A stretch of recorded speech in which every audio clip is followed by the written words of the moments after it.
जय श्री राम। भगवान श्री राम जन्मोत्सव की आप सभी भाइयों और बहनों को, चाहे देश में चाहे विदेश में है, सभी लोगों को बहुत बहुत शुभकामनाएं। भगवान सभी का जीवन मंगलमय करें और मेरा तो अपना ये मानना, समस्त प्राणियों का जीवन भगवान मंगलमय करें। स्पेशली हमारे हिंदू रिचुअल्स परिवार के मित्रों का, भाइयों का, बहनों का।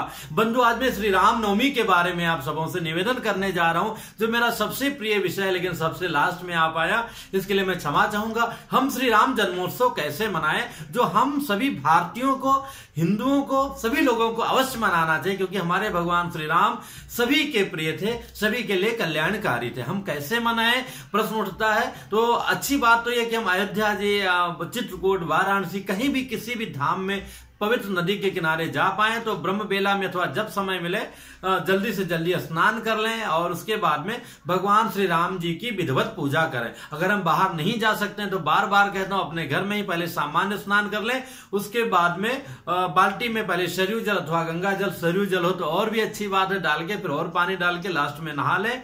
और उसके बाद में आकर के अच्छी बात है कि और हम पहले से अपने बाहर दरवाजा वगैरह पर बंधनवार बना ले, अपने मंदिर को खूब सजा ले और उसके बाद में आकर के अगर श्री राम जी का विग्रह है तो उनका बढ़िया से स्नान करा के, फिर पंचामृत से स्नान करा के, फिर शुद्ध जल से स्नान करा के, चंदन नक्षत्र फूल चढ़ा करके, नहीं आता तो राम राम बोलते हुए दूध लेकर के दाहिने हाथ से कम एक माला 1 मिनट 5 मिनट जो है उनका अभिषेक करें। फिर उसके बाद में जल से, बाद में सरयू जल अथवा गंगा जल से नहा के, पोंछ के, बैठा के बढ़िया से जनेऊ पहनाए। अगर बड़ी मूर्ति, छोटी मूर्ति तो कोई बात नहीं है, फिर वस्त्र पहनाएं, टीका लगाएं, चंदन लगाएं, चावल लगाएं, फूल हार से सजाएं।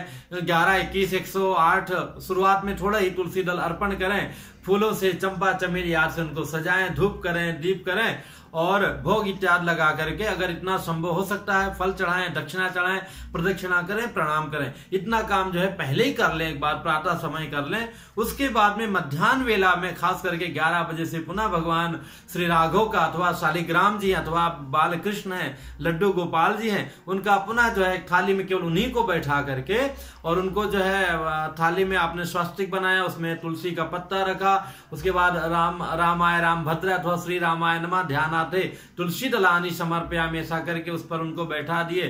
फिर उनको जैसे पहले विधि में उनका स्नान इत्यादि कराएं, अभिषेक किए हैं और फिर जल से स्नान कराएं, टीका इत्यादि लगा के, फूल चढ़ा करके, बढ़िया सजा करके और 11:50 तक बैठा करके उसके बाद में पंजीरी यहाँ पर जो है उसका बनता है, धनिया का पंजीरी बनता है, पंचामृत इत्यादि का भगवान को भोग लगा करके, फल इत्यादि का भोग लगा करके और माखन का भी भोग लगा सकते हैं, माखन मिश्री का भी भोग लगा सकते हैं, वहां पे रख करके ठीक जहां पे 12 बजा।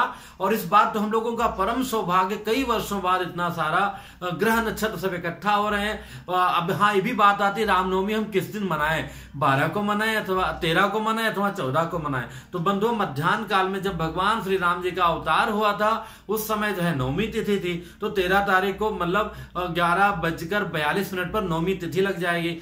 नवमी भौम बार मधुमासा, बसंत ऋतु है, अभिजिन मुहूर्त है और उसके बाद में 8:45 बजे के आसपास जो है पुख्य नक्षत्र लग जाएगा। पुख्य नक्षत्र में भगवान श्री राम जी का जन्मोत्सव हुआ था और कर्क लग्न था, कर्क राशि पे चंद्रमा है, तो हर तरह से अभिजिन मुहूर्त है और भी सारे जितने शुभ ग्रह होते हैं, सारी घड़ियां जो भगवान श्री राम जी के जन्मोत्सव के समय था, तकरीबन वो सारा संयोग 13 तारीख को बन रहा है, जो जाके 14 को नवमी प्रातः 9:22 या 24 के आसपास है। करेक्ट नहीं हो लेकिन 9 बजे के आसपास में है। तो इसलिए जो है ये, और पुख्य नक्षत्र इस दिन हमको मिल रहा है, मध्याह्न काल मिल रहा है, अभिजिन मुहूर्त मिल रहा है, सारी चीजें मिल रही हैं। तो सारे संत लोग, सभी लोगों का मत यही है कि 13 तारीख को भगवान श्री राम जी का जन्मोत्सव मनाया जाए। तो फिर जहां ठीक 12 बजा वहां पे आप बड़ी आरती कर दीजिए और उसके बाद में सब लोग जो है आरती का दर्शन कीजिए। उसके पश्चात में आरती लेकर प्रदक्षिणा कर करके अथवा घर में तो घर में ही आरती 12 बजे प्रारंभ कर दीजिए, आरती की थाली सजा वगैरह के रखिएगा। और उसके बाद में भय प्रगट कृपाला दीन दयाला कौशल्या हितकारी। इसको खूब अच्छी तरह से गाइए। और अच्छी बात है, प्रातः से अपने घर में संकीर्तन करा लीजिए, अथवा पूरे दिन का संकीर्तन करा लीजिए, अथवा सायंकाल में संकीर्तन करा लीजिए।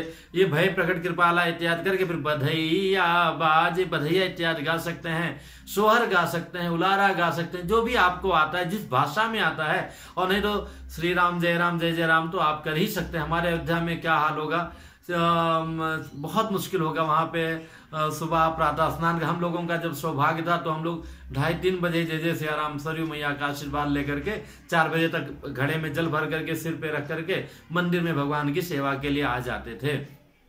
पर परम दुर्भाग्य कि मैं जा नहीं पाता। मेरी बड़ी इच्छा रहती है कि रामनवमी में अयोध्या जी जाऊं, पर माया के चक्कर में, जो मान लीजिए जो उनकी इच्छा है, यहाँ आप लोगों के बीच में सेवा करा रहे हैं, तो इस तरह से आप मना सकते हैं। सभी लोगों को मनाना चाहिए, सभी के प्रिय राम है।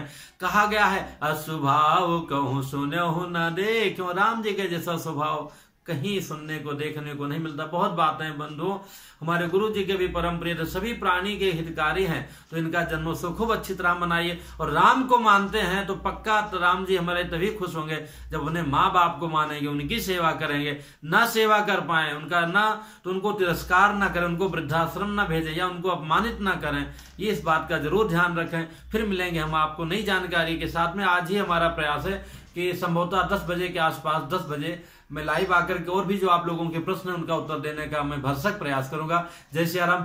फिर मिलेंगे नई जानकारियों के साथ में। और जो भी व्यक्तिगत बहुत प्रश्न हो वही इंस्टाग्राम पर पूछिए, अनावश्यक हमको परेशान न कीजिए। आप कई लोग कई अनावश्यक सवाल करते हैं, तो पूजा पाठ से संबंधित सवाल यूट्यूब पर पूछिए ताकि दूसरों को भी उसका पता चल जाएगा। बहुत व्यक्तिगत बहुत अत्यावश्यक जो बातें हैं वही इंस्टाग्राम पर आप कीजिए। जय श्री राम। फिर मिलते हैं।